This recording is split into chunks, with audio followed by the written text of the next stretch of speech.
Coming to you live from New York City, it's Jim Caruso's Pajama Cast Party.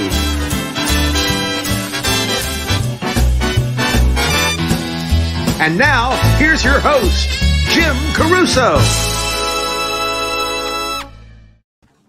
Well, howdy. It is Wednesday. It's our very first Wednesday show.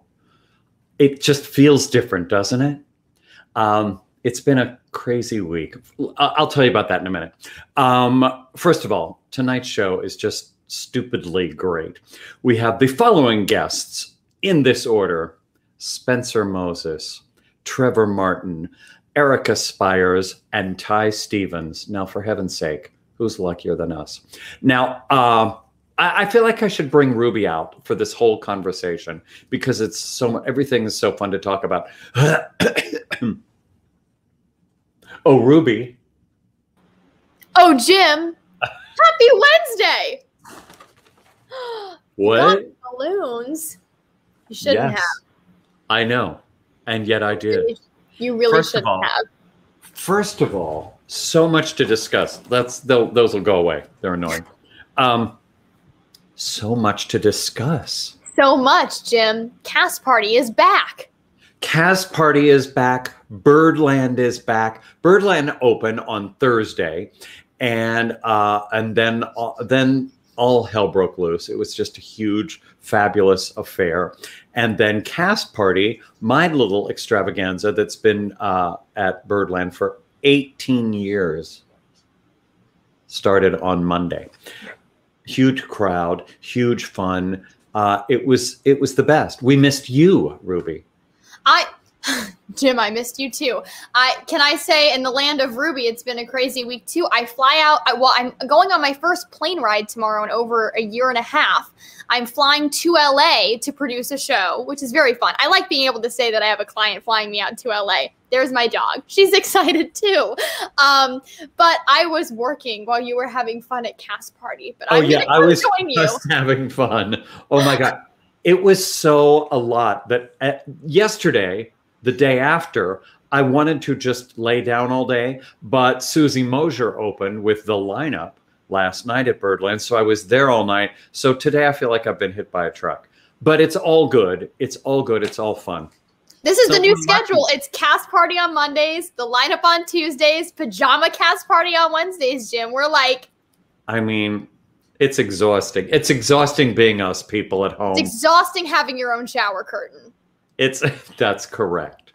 I do want you to see one thing.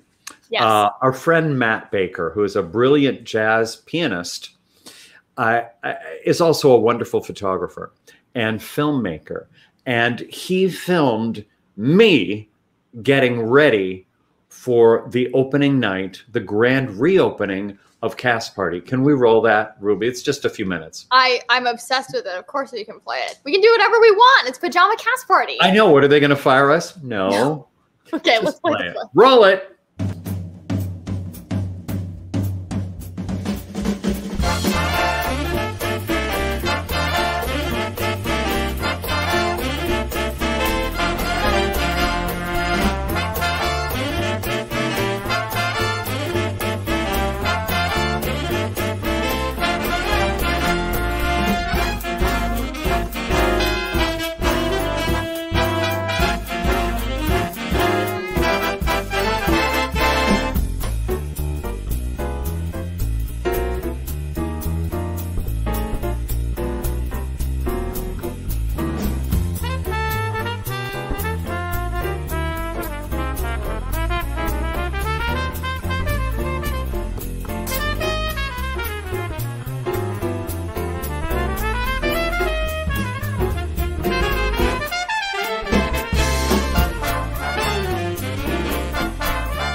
Okay, there are so many parts of that make me laugh. My favorite is putting in the 20 CDs and then realizing 20 people aren't going to buy that CD. Anyway, I love the notebooks of Cast Party Past. I love that. They're all in there. I didn't know that you keep them. That's amazing. I don't know why I do, but and yet I do. No, it's something I think you absolutely should keep that. I'd be stupid and probably get rid of the notebook at the end. But I think it's amazing. If I'm gonna Marie Kondo anything, it's gonna be that. No, like, but I think that's so. I mean, I just think that's amazing. And now we have. I mean, you're keeping up with that and doing Pajama Cast Party now. I think it's amazing. You know, we have this virtual log of everyone who's been on Pajama Cast Party, but now you have these physical notebooks, and I think that's awesome. I know it's a little weird and creepy, but I do love them. They're fun to look at sometimes. In my look, people are saying that Matt Baker. Thank you, Matt. Victoria Shaw, look at her comment. Pajamas. I also want to thank New York One for doing the most wonderful 10-minute piece on the reopening of Cast Party. That was incredible. Thank you, Stephanie Simon, Dan Fortune, for putting all that together. That was so cool. We had so much fun. Ruby, we missed you, but there were so many great people. With show some backstage pictures. Oh, I have many pictures. Yeah. Look, that's me in the Cast Party Symphony Orchestra. Billy Sturt, Steve Doyle, Daniel Glass, taken by Kevin Alvey. Look, we're trying to be very sophisticated there in red, white, and blue. Look. That's sophisticated, too. Yeah, there's a theme. There's a theme. Hello. Oh, hi. And is that all there was? No, I have this, too. Oh, that was so cool. We opened the whole night with Benny Benack the third and this incredible band playing Happy Days Are Here Again, doing a parade through the club. I was handing out red, white, and blue balloons. It was an extravaganza. I mean, for us, it was very high production value. I'll say. And such good people. Cheetah Rivera was there, Marilyn May, Natalie Douglas, Matt Baker, Gabrielle Stravelli, Pat O'Leary. I love how you support up-and-comers. You've always been so generous. Cheetah, yeah, I know. She's a talented gal. Mm-hmm. Nicholas King, Nicole Zaritis, Max Van Essen, Jenna Esposito, on and on and on and on. They were all there. They were all brilliant. And so many thanks to the 30-some singers who showed up. It took 3.5 hours. To the band for being so great. Victoria Shaw, your very own mother, sent flowers and a balloon. And balloons. A balloon. That's just one balloon. One flower. You one did balloon. it. Thanks. No, she sent a big wad of flowers. They were gorgeous. The Bianco family. Eric Dietz was so kind and sent me some stuff. Dan Fortune helped us like crazy. And Deborah DiMartini, unbelievably generous. And I don't know if you see the roses over there. It's like 24 roses from my record company, Club 44 Records. What record company does that? Unless you're Mariah Carey, these things don't happen. And by the way, I am not Mariah Carey.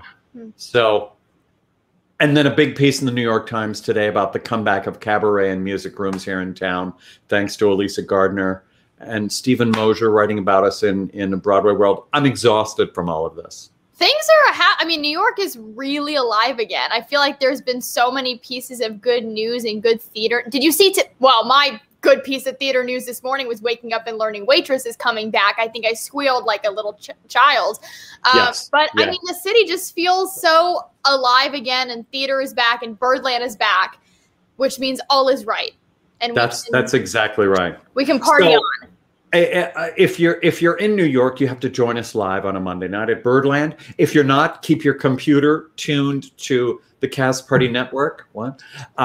Every Wednesday on the Cast Party Network. And by the way, if you're watching us on YouTube, you can click subscribe right now.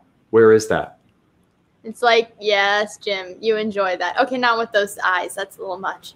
And if you're watching us on Facebook, you can click share. Thank you. Yes, you can subscribe. You can share. You can tweet about us. You can follow us if you want to, if you want to support us, you can follow. We're literally everywhere. We're not just here on Wednesday nights. We're also on Instagram. We're on TikTok. We're on Clubhouse. Jim's on something right now on his phone. As you can see, we're very tech savvy. MySpace. MySpace, Twitter. And also, if you want to continue to support us, because like I said, we are not going anywhere. We're going to be here every single Wednesday, whether you like it or not. And I know you like it because we do have the best Pajama Cast Party audience. You can also tip us via Venmo and or PayPal. And Jim, I know you usually do this spiel, so I'll take it over for this week. But the tips and donations that we receive every single week not only help us pay for the platform, but it helps to make sure that we can keep Pajama Cast Party going. I mean, truly, we talked about this last week, I think, but you would think we're running a full-fledged production every single week. With the prep that we're doing daily. I mean, Jim and I literally talk more than I speak to my parents sometimes. I mean, the production value, Mylar balloons, they're the expensive kind. Yes. I like how when you release something, it just kind of float out of the screen. Have very high ceilings. We so appreciate your tips. And there are so many other content creators, live streamers, artists who are still doing weekly shows. So even just tuning in and watching, just continue to support them because this new medium truly isn't going anywhere. I think it's only here to stay, and it's making the arts and theater more accessible. That's right. So that's my speech. Plus the fact is we love doing it. We love doing it. We pretend this is our network series, which is sad yet invigorating. So we can only do it with your help. And thank you all so much. And thanks to Ruby for making it all technically superb. Thanks, Jim. Share. What I have to say.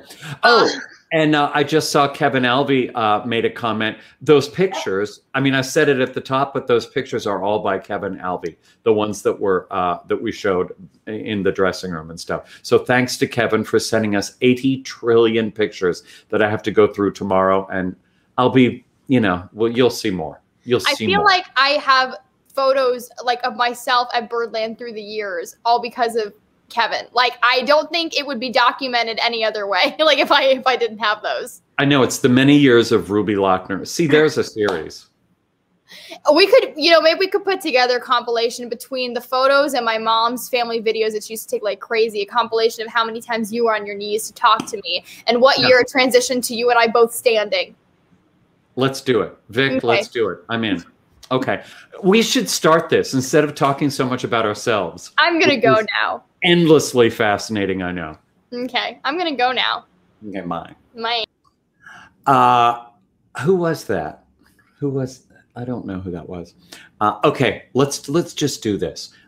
Geez, we're 13 minutes in already. I just had to look at my oven to find out what time it was.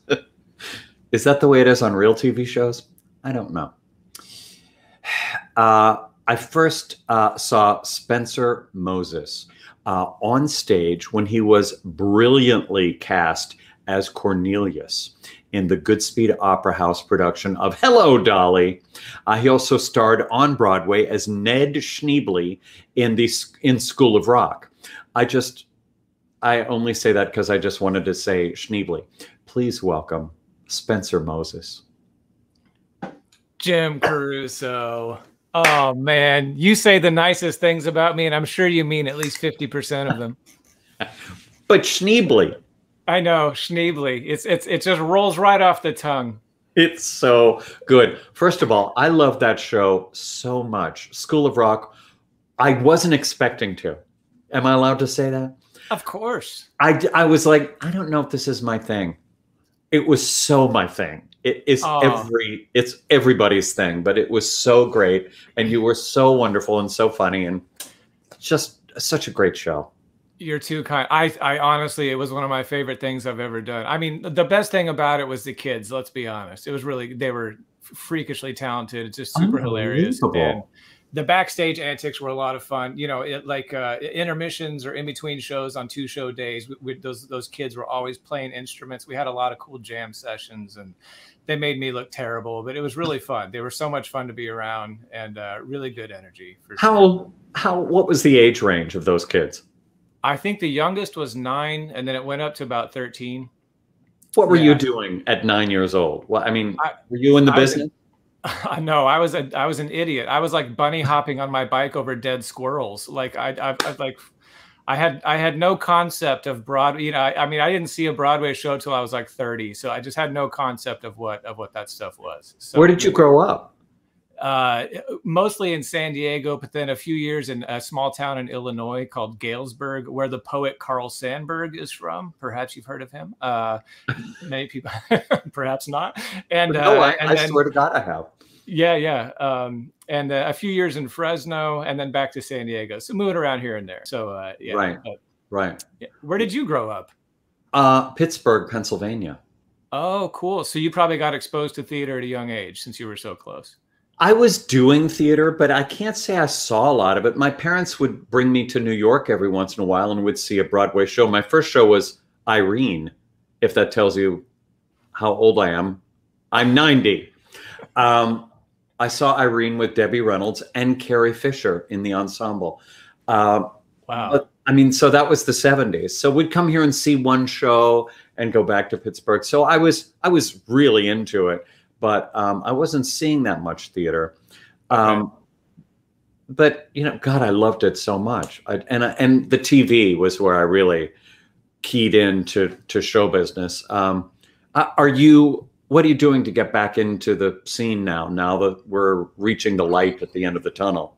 You know, honestly, not a whole lot. I kind of, you know, I'm just taking my time, and this whole last year has given me a lot of perspective. I did, as you know, I did a last minute trip to Costa Rica last week with one of my best friends. And I was like, you know, it's really nice to be able to just up and leave whenever I want and not be tied down to a contract, you know, where you can't just be like, hey, I'm going to take off for a week. So right. I kind of like the freedom. I've been teaching ukulele lessons every week, and I've been doing that since, you know, for many years. But and I'm also, I have a random new gig on TaskRabbit where I assemble people's furniture and mount their stuff to walls, all kinds of random. So I get to work with my tools and make my own schedule, and it's a lot of, it keeps me super busy, and you know, it helps keep me in shape, you know, a little bit. And yeah, it's physical. Wait, where are you? Where are you doing this? I do it only in the city, south of 96th Street, all the way to the tip of Manhattan. Yeah. This is huge for me to know, because there is always something here that needs, you know, and everybody has that. Oh, yeah. Yeah. That's so awesome. I will never forget seeing you, speaking of ukulele, with our friend Clea Blackhurst, who plays a mean uke too, in Hello, Dolly. I was so blown away by you. That picture, dude. Oh no. I know, isn't it nice? You're welcome. Oh my God, that's great. Jeremy Morse. Do you know Jeremy? I don't think I mean, I met him that night, but no, we're not like pals or anything. He's a good dude. We had a really cool time together. He was Barnaby, and we had such a good time. He's a great guy. He was in Waitress. He was on the tour of Waitress, and here in New York as well for a long time. And yeah, just a great guy. Super fun to be with. You guys were so great together. But you're a combination of so many actors that I grew up loving. Ray Bolger, Dick Van Dyke. I'm sure you've heard all of this a million times. Very nice of you. You clearly have your own style, but who did you grow up watching? Who did you emulate? Like when you were a kid, who did you have in your mind? Oh man! Or when you started in the business? I mean, I grew up watching tons of, you know, Robin Williams, of course, you know, Bill Murray. You know, my dad and my mom had a great eclectic taste. You know, we grew up watching the Blues Brothers and Caddyshack, and you know, things like that. You know, Jeff Spicoli. You know, the classics. You know, Fast Times at Ridgemont High. Right. But also like Casablanca, The Boys from Company C, random things. You know, one of my favorite movies that I ever saw as a kid was Biloxi Blues. And the song I fell in love with from it is How High the Moon, and it was Pat Suzuki's recording from 1958, and it was just I mean, that was the first time I'd ever heard that song, and I don't know how old I was, 9 or 10 years old, and I literally I think I must have used a little bit of long distance calling to try to call studios to see how I could find the record or the tape to that recording, because I loved it so much. They use it in the opening credits and then in a dance scene later in the movie, and I'm like, that song, that arrangement, her voice, I knew as a kid, I was like, that's magic, that's gold, she's brilliant, and the arrangement is just excellent. I haven't heard a better arrangement of that song. And so that was, you know, when I was a kid, I just liked a very huge mix of music. My first 3Ds that I ever bought were NWA, Straight Outta Compton, Benny Goodman. Me too. Right, Me totally. too. I figured that was my guess. Benny Goodman, big bands. I bought both of those on the same day at Tower Records, and then the English Beat.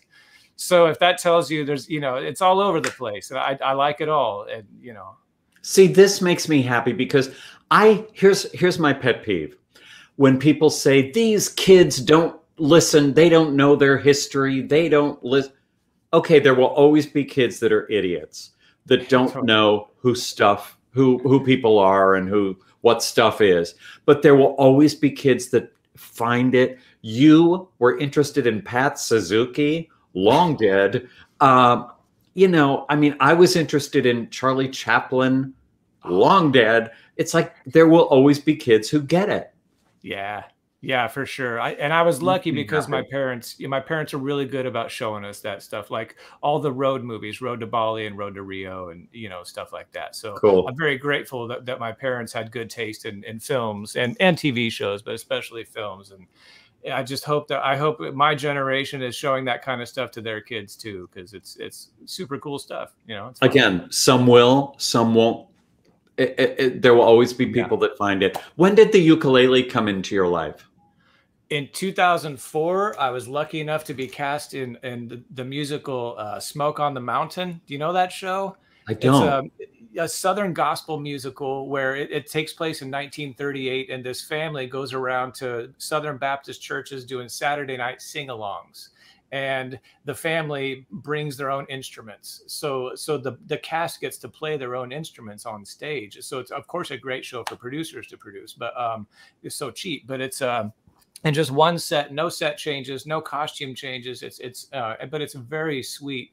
The script is just excellent. Everybody gets their own little moment, their own little sermonette, you know, throughout the show. And I'm going to say it's like 8 people in the show total. And in that show, I was asked to learn how to play the upright bass. So I of course was happy to do it. I hired a bass teacher and he got me going. And then in rehearsals, they said, "Oh, we usually have ukulele in 2 or 3 songs." And I was like, I've always wanted to play the ukulele. I'll just go get one, you know? And so I did. And then I fell in love immediately that night.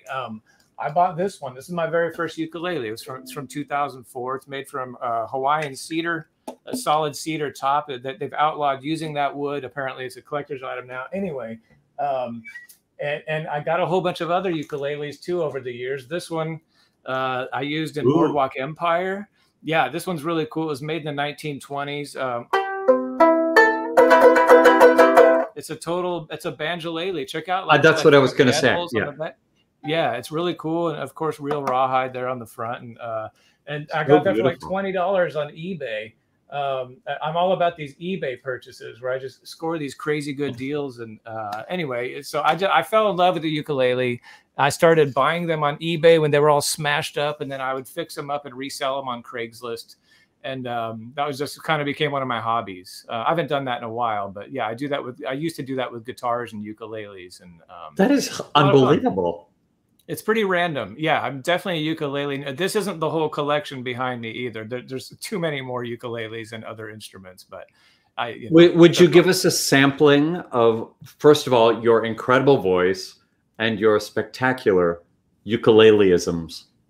You're very sweet. All right, I will. I'm going to take these out for a sec. All right, here we go.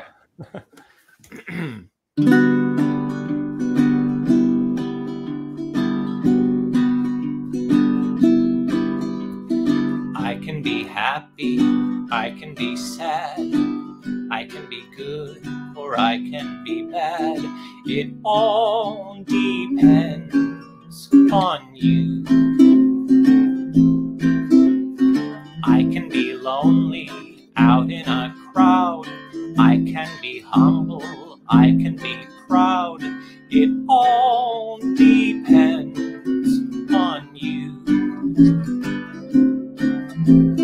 I can save money or spend it, go right on living or end it. You're to blame, honey, for what I do. I know that I can be beggar, I can be king, I can be almost any old thing. It all depends on you.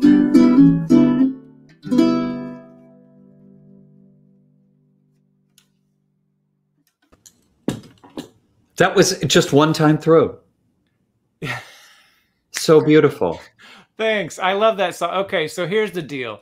Clea Blackhurst and I, after Hello Dolly, we were totally down in the dumps. She was going through a transition out of a relationship, a long relationship, moving out of her apartment. I was about to lose my apartment in Brooklyn that I'd had for years. I just loved it. And, you know, New York, freaking New York, you get a place, you lose a place. And all of a sudden you're living with roommates again. So anyway, she and I were driving back from the Goodspeed back to New York.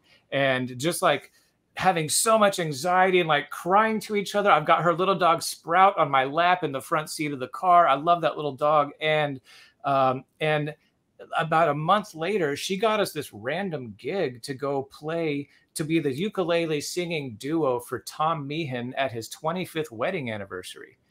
It was so random and it was so cool. So we put together like a 35-minute set of all these Walter Donaldson songs and all this old stuff, you know, and that was one of the songs. I played the accompaniment and Clea sang it. But ever since then, I've just fallen. I just love the song, and so anyway, that was how I was introduced to the song. Thanks to Clea picking that one out. We got to go to Tom Meehan's house, and isn't it a sweet song? It is, and it's great. You should hear it in Clea's voice too. I mean, it's just, I mean, it's so she's great the greatest. I saw her last night. She was at Cast Party on Monday. She sang. Of course, she sang. I mean, yeah, she's just the greatest. She really is. You are the greatest. Thank you for doing this. Thank you for joining us. Come visit us at Birdland any old time. Of course I will. Jim, you're a total treasure, man. I'm so honored to be here. I just love you, and I can't wait to see you in person at Birdland. I cannot wait to come watch the show. You're fantastic. Spencer. Welcome. Welcome to the other side of the long tunnel. We made it. Yeah. Thanks. That sounded so weird. Welcome to the long... I know how weird that sounded, by the way. But as your producer, I enjoyed it, honestly. Yeah, I was like, welcome to the what? I couldn't figure out what you were about to say. I was sitting here thinking, what happened? I don't really know. Actually, I noticed that my picture went out, so that made me nervous. Did it go out for you? No, your picture. Okay. Jim, so you my sound is weird on your end. I know. My sound is weird, just so you know at home. I'm hearing like every other word. So in case I'm looking like this, it's because of that. Okay, just let me know if I need to slip into my Jim Caruso outfit and for a second. Yeah. Okay. Okay. Don't forget, if you're enjoying the show, and why the hell wouldn't you be, you can Venmo, you can PayPal, you can write a check, you can bring cash to Birdland. That would be weird. No, we sure appreciate your support.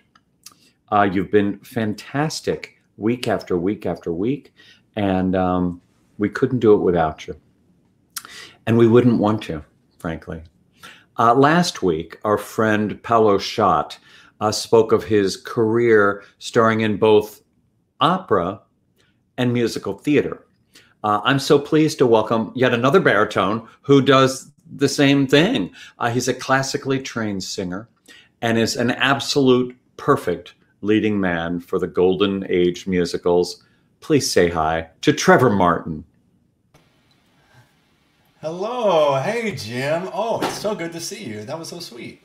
Wasn't that a very civil introduction? I thought that was sure was. Just mannerly and civil. How are you? I am doing just fine. That was so great. Spencer's so awesome. Do you know Spencer? I just know of his name, and that was just such a charming performance. I wanted all the repetitions and verses. I know, me too. Me too. Well, you'll was come to great. Cast Party sometime live, and he'll do the whole thing. Absolutely, absolutely. So, where are you? You're currently living in Georgia, right? That's right. That's right. Yeah, I was in New York City when the pandemic started and was there for a few months, and then was lucky enough to get a job teaching voice at Georgia Southern University, which was actually my alma mater. I'm from the Atlanta area. So that was a bizarre experience to go back and teach at the school that I went to, on top of it being a pandemic as well. So I just know everyone's eyes and no one's mouths because of all the masks. So, but it was a really, really interesting experience. You know, it's that type of thing of finally being able to be on the other side of the table, so to speak, of, you know, like when these students come in and they give these excuses, and I'm like, I know what you're actually saying. I've been there. I know what the truth is. You don't. I know you're lying. I know you don't need to. It's okay. But yeah. Anyway, so and that was isn't a it great interesting year. to be on the other side? Now, when you go into an audition, it's such a different. It's so fascinating knowing that the people on the other side of the table want you to be as good as you want to be. Just please. That's something I never knew. Please be good. Please be better than mediocre. You know, sitting through vocal juries in particular, and just being like, I just want this to be great. And so that's very, very insightful. And I'd heard other people say that and kind of knew that abstractly, but I had to experience that with listening to 6 to 7 hours of singing. I mean, that really is insightful. Yeah. So it was a strange year, but I'm really, really grateful for the chance to at least been able to have a job and have it be in the arts as well. So, but I am moving back to New York in about a month, and I cannot wait. Great. Now I was looking at your resume. You have the most interesting career, and you go from playing like Sky Masterson in Guys and Dolls to roles in Carmen and Barber of Seville, and I can imagine the differences in those two kinds of careers. But what are the similarities in playing light musical comedy and heavy operatic roles? Yeah, I mean, certainly there are a lot of differences. The main one being, you know, microphones and things like that. But yes, I mean, but honestly, as far as like vocally goes, I have it pretty easy being, you know, a baritone. Like, we don't really have to change much when it comes to technique between the two genres. I mean, Sky Masters, all these Golden Age shows, you know, like they really are built for, you know, real singing, which is lovely. It's great to be able to delve into. And honestly, I really love the chance that you get to play with a bunch of different colors. You know, with opera, I mean, a lot of times you're limited by just, can you be heard? You know, like how loud is, you know, your dynamic contrast is you know, limited. But with musical theater in particular, it's so nice to be able to have the opportunity to whisper at someone, or to come off your voice, or to feel something, to truly feel something, and not have to be always in the back of my mind like, oh, technique, oh, my voice, can they hear me? You know, that type of a thing. So, right. And mainly what I get to do nowadays is a lot of contemporary opera, which is really similar to musical theater. They've really started to just kind of blend into this gooey, yummy thing here in between everything. And the stories are great, and the music is great. You can really just approach it in a very similar way. There's really, I mean, you're telling a story with song. I mean, there's lots of, you know, musicals that don't have speaking anyway, so it's just kind of like just learning how to do it in that way. And that's I love being able to play right in that little bridge between the two. Well, you know, in my hours and hours of deep research, I learned a contemporary opera that you starred in called When Adonis Calls. Oh. Mm-hmm. First of all, yeah, I can't believe I wasn't seen for this. I'm furious with my agent. Tell me please what that was about. Oh my gosh. Yeah, it was a beautiful show, really. We did it in Asheville, North Carolina with the Asheville Lyric Opera. Just two singers, me and Joshua Jeremiah, who you just saw there. It was beautiful. It's all based on the poetry of this one poet, Gavin Dillard, who lived in San Francisco during the 70s and 80s, was a very famous poet for doing his poet recitations nude. He would very often write a lot of poetry that's extremely beautiful, but also extremely erotic. And when he was younger, in particular, he really attached his creative juices to his sexuality, you know? And so the older that he got, now he's about 65, when he started to lose that libido, he started to have this crisis of conscience when it came to his creative output, because that's what he had always associated it with. So the show is his poetry the entire way through, but my character sang poetry from when he was younger, and Josh's character sang it from when he was older, as if it was two sides of the same coin a little bit. And it was as if this older version of Gavin was looking back on this idyllic younger version of himself and trying to glean that, you know, creative power that he used to have, that type of a feeling. It was really beautiful. We had 2 dancers as well in the show that represented each of us. So we never really touched. The dancers would interact with each other and with us, but the 2 singers never really interacted with each other directly, which I found really, really beautiful, really beautiful way of portraying that. Yeah, it was a crazy show. We only had like a week to rehearse it, and you know, all those fun things. And in North Carolina, that's kind of heady stuff, isn't it? Yeah, I mean, thank God it was in Asheville, which is a fairly, you know, open-minded place. But yeah, it is. You know, they had some. It was a very controversial subject matter for that area. That's too, so cool. Yeah. Well, just to prove that you're an actor of extreme range, you also played Mark Twain. Now, what? How long in makeup for this dude? I know it was a long time, and they kept on trying to. It was in Miami. That show was in Miami, and I was really only in 3 scenes in that show. It was a total princess track, which was amazing. And so I spent all my time at the beach in the pool, and I kept on coming in, and they were like, "You are like." You can't get so tan. We have to like make you this thing. And I was like, I'm in Miami. What am I supposed to do? But yeah, that was a wild thing with the whole white, you know, the white suit, the typical thing. Oh, but God, yeah, it's so great. Yeah. Well, now, when you do contemporary opera, is there more give and take stylistically than in classical opera? I'm assuming there would be, but you know, opera fans don't really want you riffing through Aida. They don't like Though that. I would pay so much money, so much, to hear that version of it. Exactly.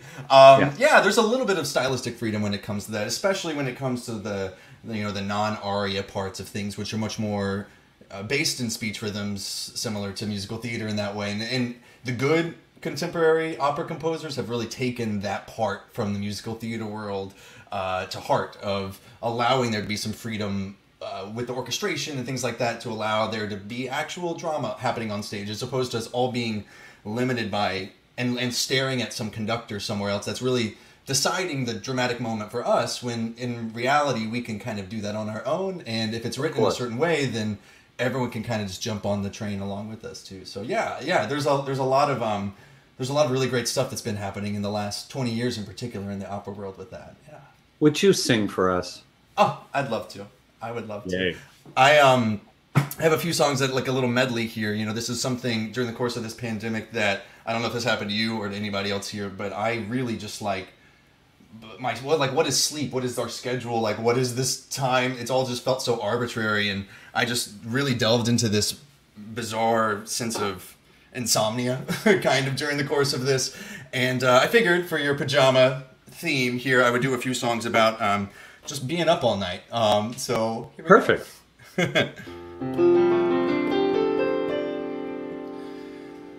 My time of day is the dark time, a couple of deals before dawn, when the street belongs to the cop and the janitor with the mop, and the grocery clerks are all gone. When the smell of the rain-washed pavement comes up clean and fresh and cold, and the street lamp light fills the gutter with cold, that's my time of day, my time of day. And you're the only doll I've ever wanted to share it with me.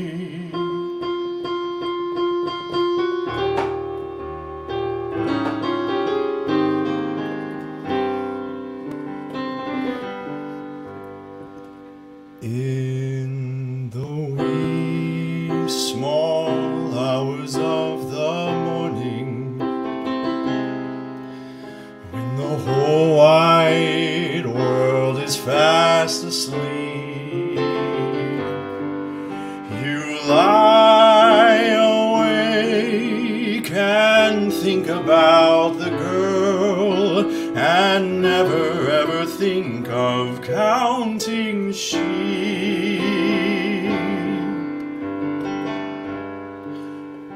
When your lonely heart has learned its lesson, you'd be hers if only she would call in the wee small hours of the morning. That's the time you miss her most of all.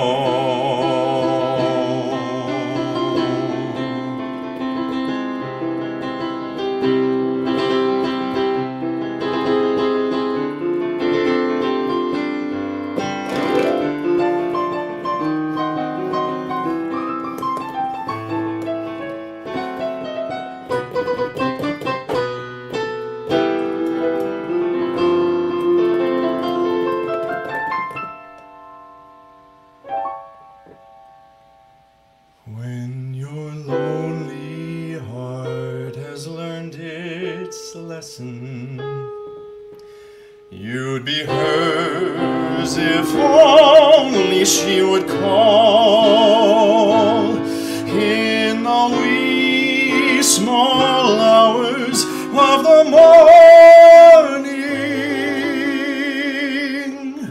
That's the time you miss her most of all.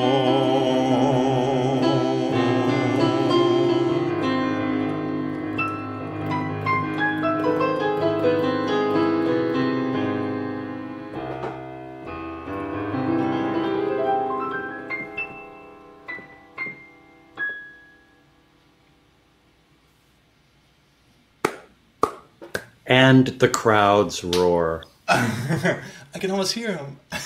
You could almost hear them. Have you performed for live people yet? I have. I did a concert about a month ago in Atlanta, actually right next to my high school. I was outside and I about lost my mind.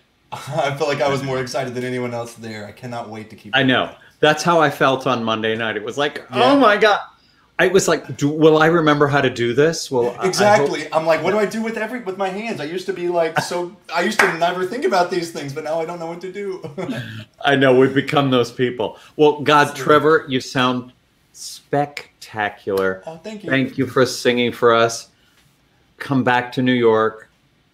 Hopefully very soon.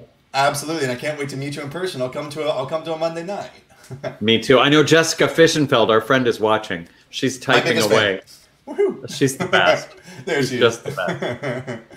Thank you so much for having me, Jim. Thanks, Trevor. And the long tunnel of light has... Aren't you glad I didn't say that again? That was awkward. Geez, he's terrific. What fun. Don't forget, Venmo, PayPal. Have you done it yet? $5, $10, you know, $1,000. $1,000 will send you the cast party shower curtain.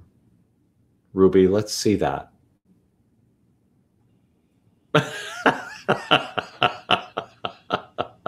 I like that Ruby just has that at the ready in case I say.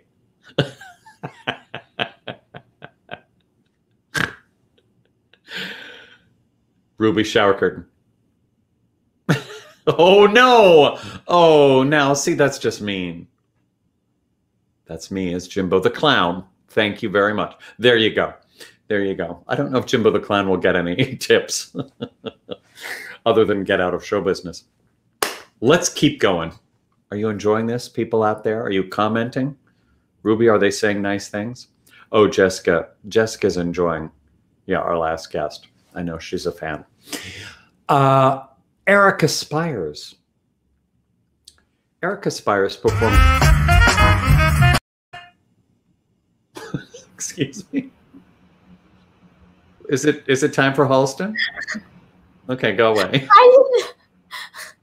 I didn't press that. That was weird. That was the Open to Julie Halston show, which is not now. It's on Fridays, except not for 3 months.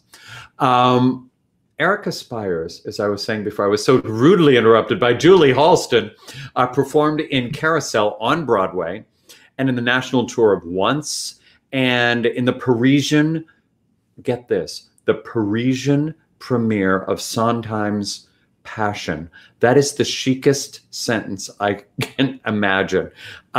She soloed with orchestras all around the world. She's a renowned vocal coach. I have no idea how she even has time to do our show, but she does. And we are so thrilled. Here's Erika Spyres. Hi. Things are happening. I can't hear. Things are popping up. I can hear you. How are you? I'm well. I'm very well. Thank you for having me. It's so nice to meet you. It's nice to meet you. I love your setup. It looks so professional, Erika. Well, I try to be. We just recently got one of those pandemic deals where we got to move to the Upper West Side because you can afford it these days, evidently. And I painted a wall blue because I thought that's so much easier than resetting up everything and getting out the, all the good. And your lighting's beautiful. Where on the Upper West Side are you? 74th on the West Side. Yeah. Okay, we're 2 blocks from each other.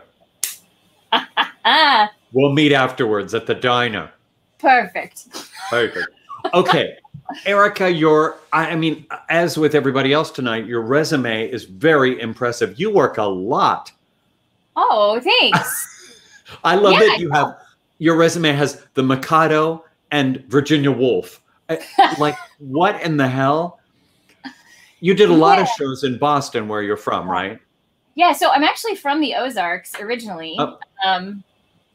Yeah, I'm from Mansfield, Missouri, and I grew up in a really, really small little town and moved to Boston when my husband went to grad school there. So we were there for about 10 years, and I loved it. And that was the really cool thing about being in that community was like, I started with musicals, but then I got cast in a play, and after that, people are like, sure, she can do plays, and and you got to dabble in everything. So I got really lucky and got to build that resume and learn so much.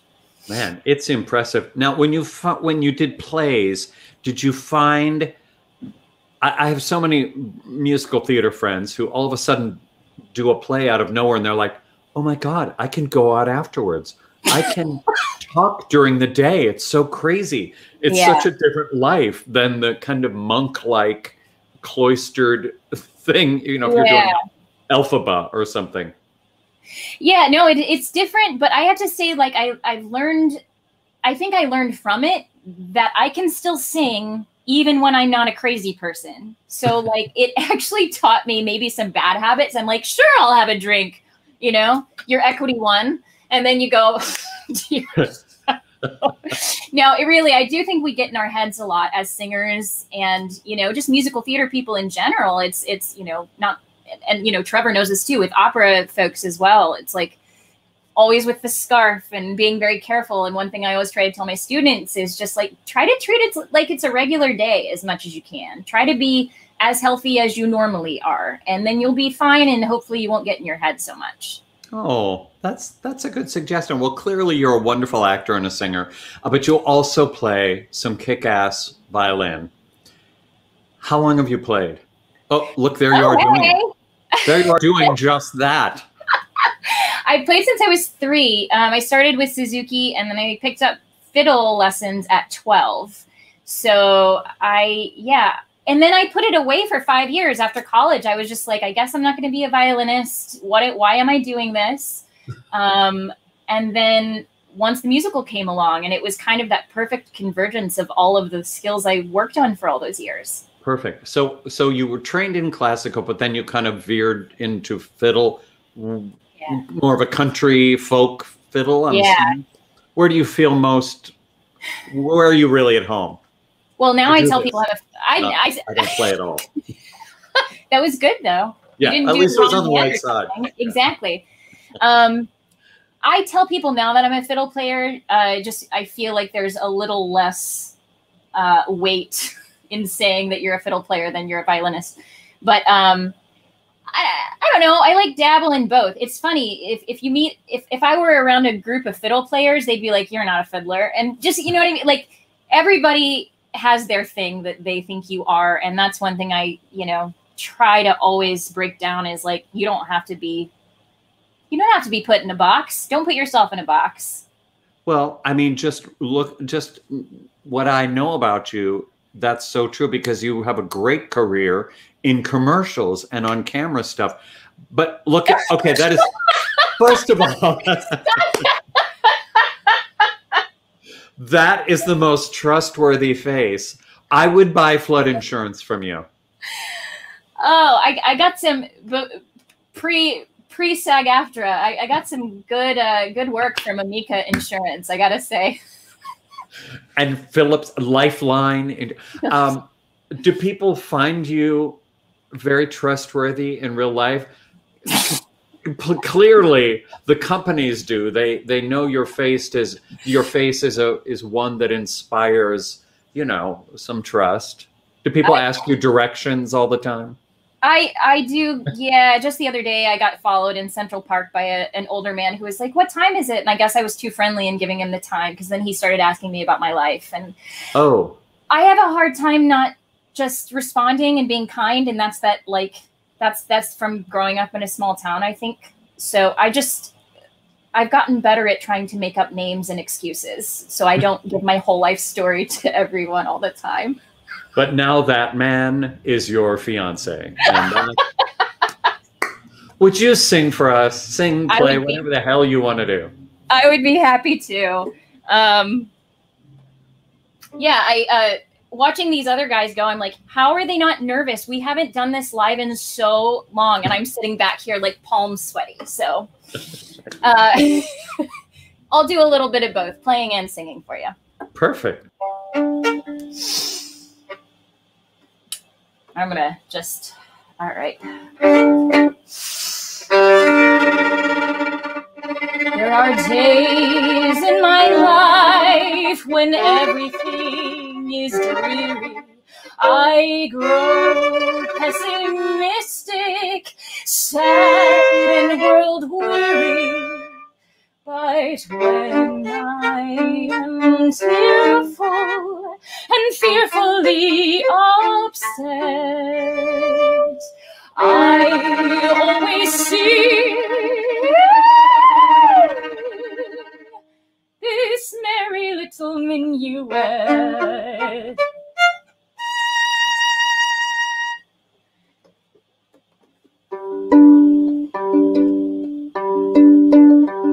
They're rioting in Africa. They're starving in Spain. There's hurricanes in Florida. And Texas needs rain. The whole world is festering with unhappy souls. The French hate the Germans hate the Poles. Italians hate Yugoslavs, South Africans hate the Dutch, and I don't like anybody very much. In faraway Siberia, they freeze by the score. An avalanche in Switzerland just got 15 more. But we can be tranquil and thankful and proud, for man's been endowed with a mushroom-shaped cloud. And we know for certain that some lucky day, someone will set the spark off and we will all be blown away. They're rioting in Africa. There's strife in Iran. What nature doesn't do to us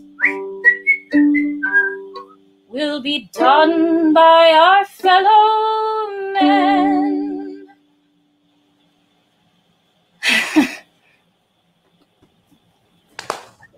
Okay, that is hilarious. You are so adorable. Look, Lisa Lambert loves you. Kevin Albee loves you. You're getting all these fans. You're getting a huge fan base from our audience of millions. Millions, may I tell you, Erika. Oh, I knew I was taking a risk with that one. I was like, this could be funny or just extremely depressing. I hope it was both. Anything with, you know, I'm a fan of. You're a very good whistler too. So there's acting, there's singing, there's violining, and now there's the whistling, of course. Whistling. Yeah, yeah. You know, those old records, The Whistler and His Dog, I remember listening to that and trying. I never got that good, but we've had professional whistlers at Cast Party. I mean, I don't even know what that means, but there are people who come in with their business card and there's like, you know, professional whistler, and you go, oh, I mean, okay. I've had 2 requests this year for asking if I am a good enough whistler that somebody could put me on a recording. And did you? One of them I did, but it wasn't paid. The other one, I was just like, I don't think. You whistled for free? That's how I feel about those skills. Okay, you're hilarious. I can't wait to meet you live. You're wonderful. Likewise. Thank you for joining us. Oh, thank you so much. And I love the rapport between you and Ruby. You guys are awesome. Oh God, we have the best time. I can tell. It's we think we're like Regis and Kelly Lee or whoever that was, the young one. Yes, because I'm, as we said, 90 and she's 14, and 14, yeah. We think it's hilarious. And she knows how to do all this stuff. Oh, I don't know how to do anything. Yes, you do. You do. Sign him up. Erika, thank you. You're welcome. Thank you. Bye. Now that's stuck in my head that way. You know, I whistled on Broadway. I did. Shut up. There's a poster over there. That's Liza's at the Palace. Can you see it? It's over the piano. That right there. We did it.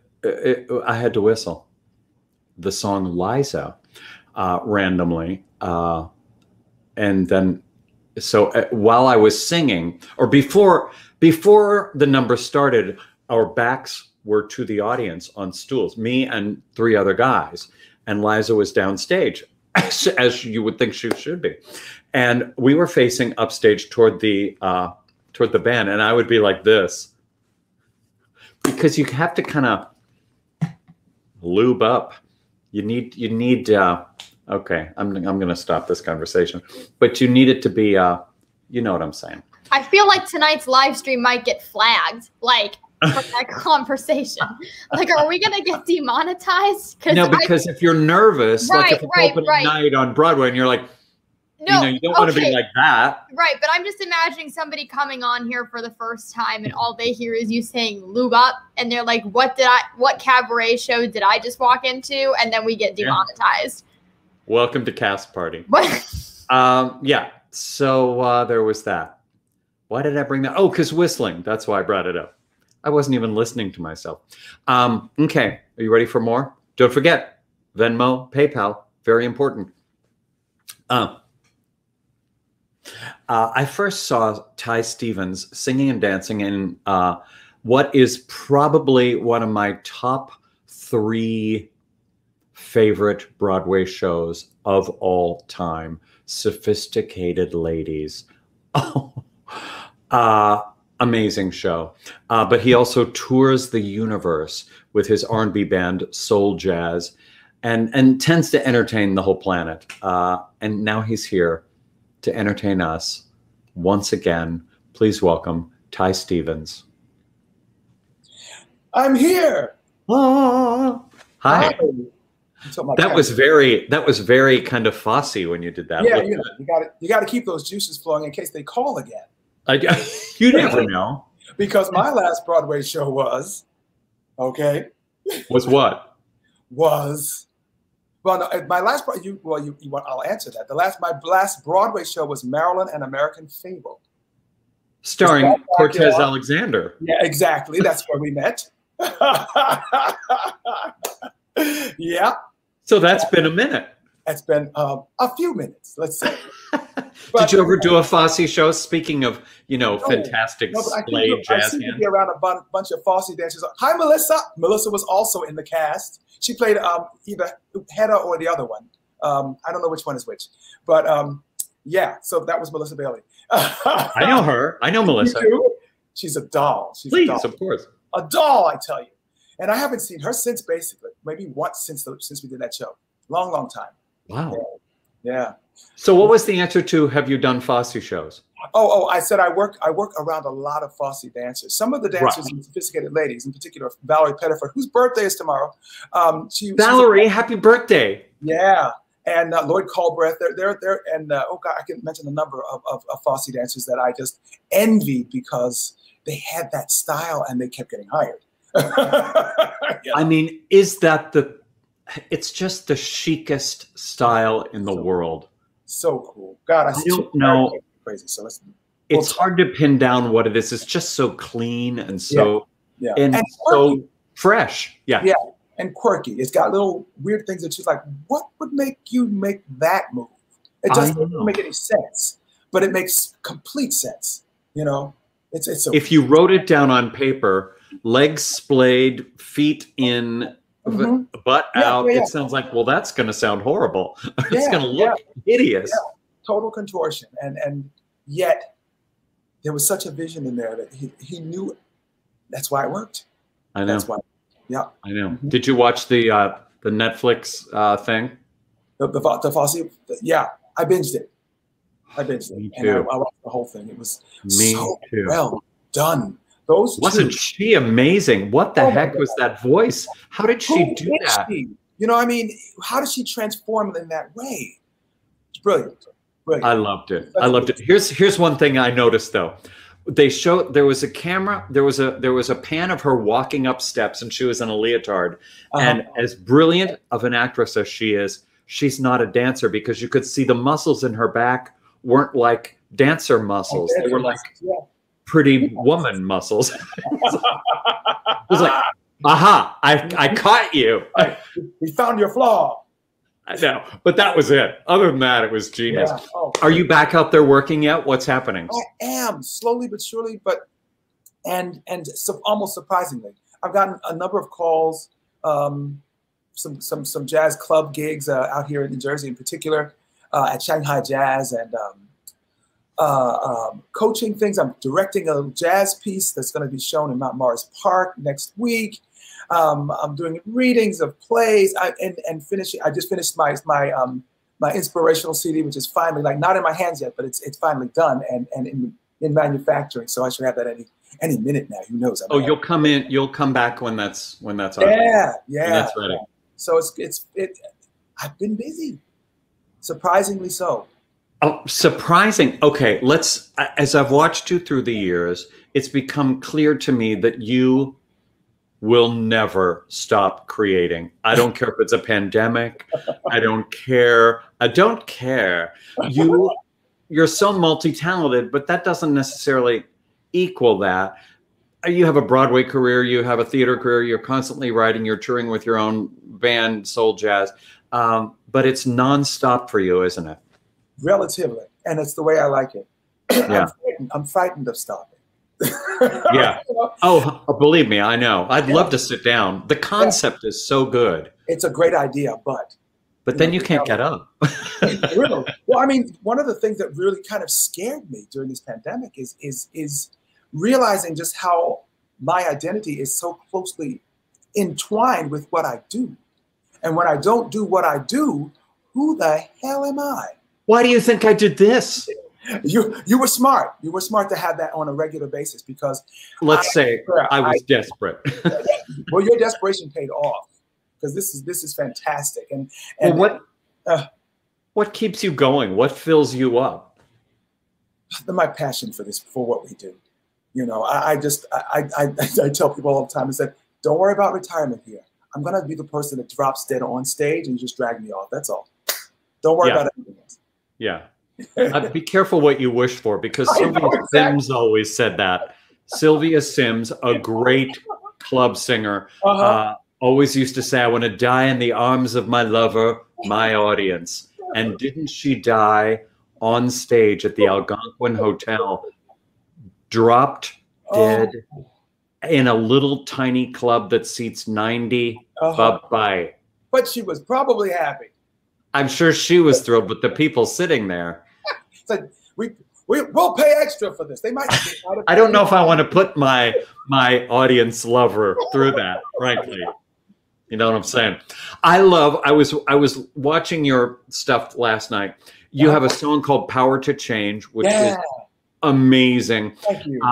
And it's choreographed beautifully and shot beautifully. The video. Where's that house, by the way? Hello. The house. Let's see. The house. Please tell me it's your house. No, I wish it was my house. You know where I shot that? I shot that in Japan. Oh.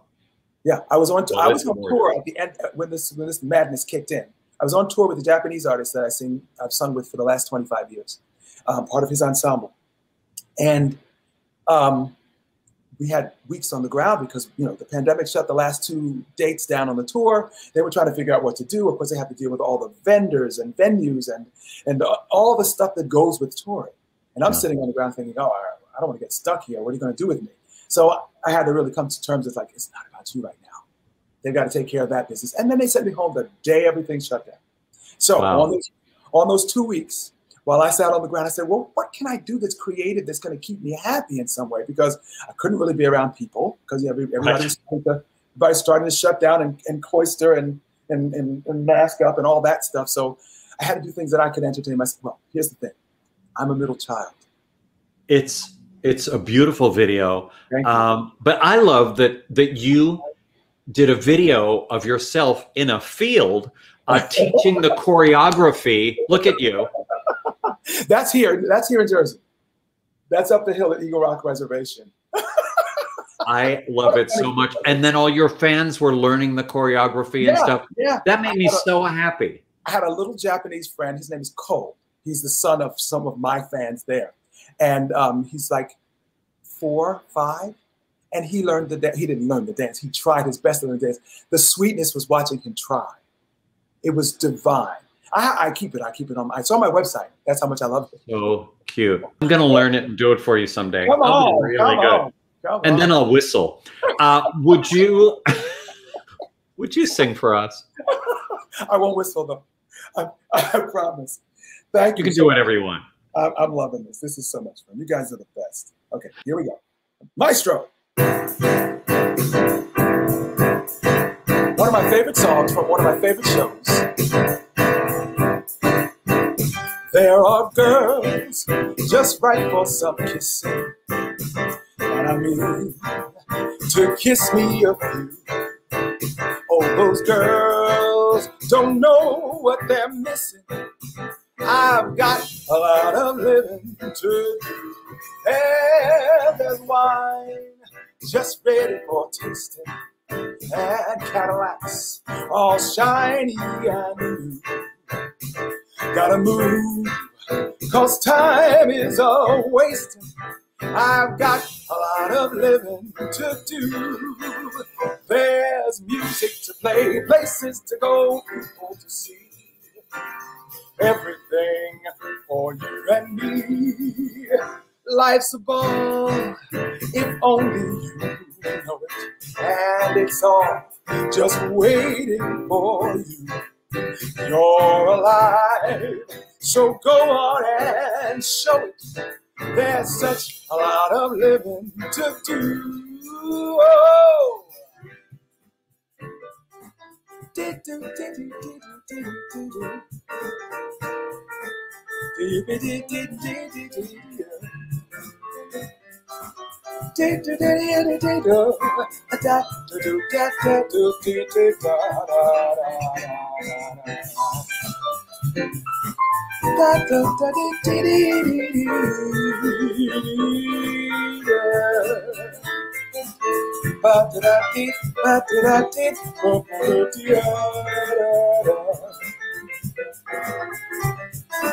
There's music to play, places to go, people to see.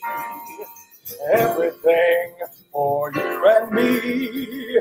Life's a ball if only you know it. And it's all just waiting for you. Your life, so go on and show it. There's such a lot of living, such a lot of living. Not a lot of living, living, living, living, living to do, to do, to do.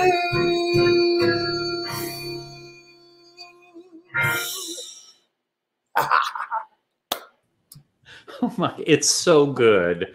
The song, you, the lyric. Look, Billy Gilman loves it. Oh, thank you guys. You know Billy Gilman, country superstar, killer voice. Yes, Erika. I don't get enough of you. I feel like we need to hang out. Well, then let's do it. Let's do it. I mean, I'm across the water. That's all, just across the pond in Jersey. So okay, let's do. Cool.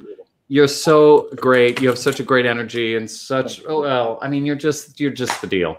Thank you for joining us again. And come hang out with us at Birdland. Hello. I've got Monday nights available here and there, so I will write it in. Great. Yeah. Cool. Thanks, Ty. Cool. You're just the best. Take care. All right. Thanks. And remember that the light at the end of the tunnel is not as dark.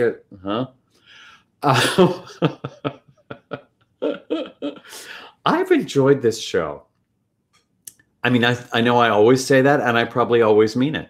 But this show, first of all, went very quickly. And the guests were all delightful and talented.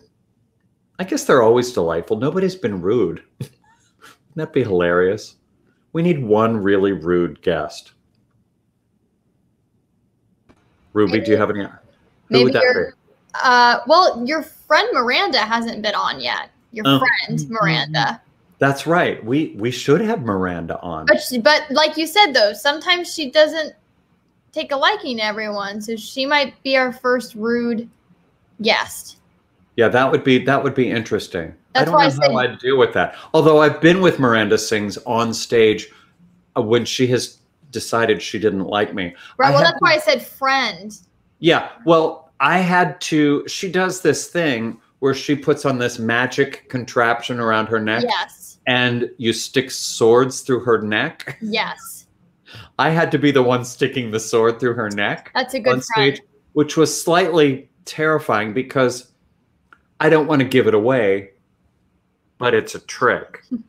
But you can do it wrong and actually stick a sword into your friend's neck. That would not be a friendship thing to do. And yet that's what I did on stage at Town Hall. I stuck it. I'm not going to say what I was about to say, but I did it incorrectly. And I got quite a glaring by Miranda Sings and by Colleen Ballinger. Yeah. It was not good. But we are still friends, so that's good. But yeah, maybe we should have Miranda on and see if she... But, you know, as your producer, I never want to put you in uncomfortable situations with guests. And we've been so great. Everybody that we've had on Pajama Cast Party has been so nice. So I don't know if maybe we can ask Miranda to be nice to you. Yeah, I mean, there's really no reason to come on this show and not be nice, I guess. Like, I'm not pushing people to talk about, you know, things they don't want to talk about, or I'm trying to think of talk shows where people have been rude. Oh, like when Tom Cruise got mad about postpartum depression and things like that. Remember, that was very unpleasant. Mm-hmm. He got itchy. But we're never going to have Tom Cruise, and we're never going to talk about postpartum depression, probably. I doubt. What did we talk about tonight? We talked about the dark tunnel slowly coming back to light. Whistling. We talked about whistling. You said lube up for the first time on air. And maybe for the first time in my life. Maybe for the first time in your life. Lots Happened tonight. Good talent, though. This was such a fun night. Like, this was such a fun show. A great first Wednesday. Oh my God, it's our first Wednesday, you guys. I like Wednesday. So tell everybody, I don't mean you, Ruby, specifically, but you too, all of you people watching. First of all, share, for God's sake. But tell your friends that Pajama Cast Party is on Wednesdays. I know it's going to be harder now because people are having more and more things to do. So life kind of returns. But we want to stay part of your life. And we have such good guests coming up next week. Okay. Next week. Oh my God. Caitlin Galagli from the TV show Masters of Sex. And she's currently in Alan Cummings' new project. Guitar virtuoso Sean Harkness. Musical theater up-and-comer from Spelman College, Jana Prentice, who is so adorable and so talented. And one of my favorite MGM stars, Ruta Lee. People. Ruta Lee. Ruta Lee was in Seven Brides for Seven Brothers, the film. Funny face. Oh, look, I'm going to do something tragic and move this so you see that picture right there on the wall? Look, those are balloons. That's Funny Face, starring Audrey Hepburn, Fred Astaire, Kay Thompson, and Ruta Lee. Ruta is an icon, and she's going to be on the show next Wednesday. She's a blast. And she knows, she has a new book, which we'll talk about, but she knows, as they say, where the bones are buried, because she has hung out with Sinatra, the whole Rat Pack. They were like BFFs. Debbie Reynolds was her best friend. Lucy, she would play charades with Lucy every week. I don't mean on TV, I mean in life. So she knows stuff. So our conversation with Ruta is going to be so much fun. I can't wait. She's such a raconteur and a great actress and comedian. That's all I can tell you. Come see us at Birdland. It's so nice to be able to say that again. See us at Cast Party on Mondays. And right here, every Wednesday, Pajama Cast Party. Thanks, Ruby. And thank all of you for your support and your ongoing viewership. Good night. Thanks for watching Pajama Cast Party. To follow us on YouTube, just hit subscribe. Click on that little bell and we'll keep you updated on future shows. You can also follow us on Instagram at Jim Caruso's Cast Party.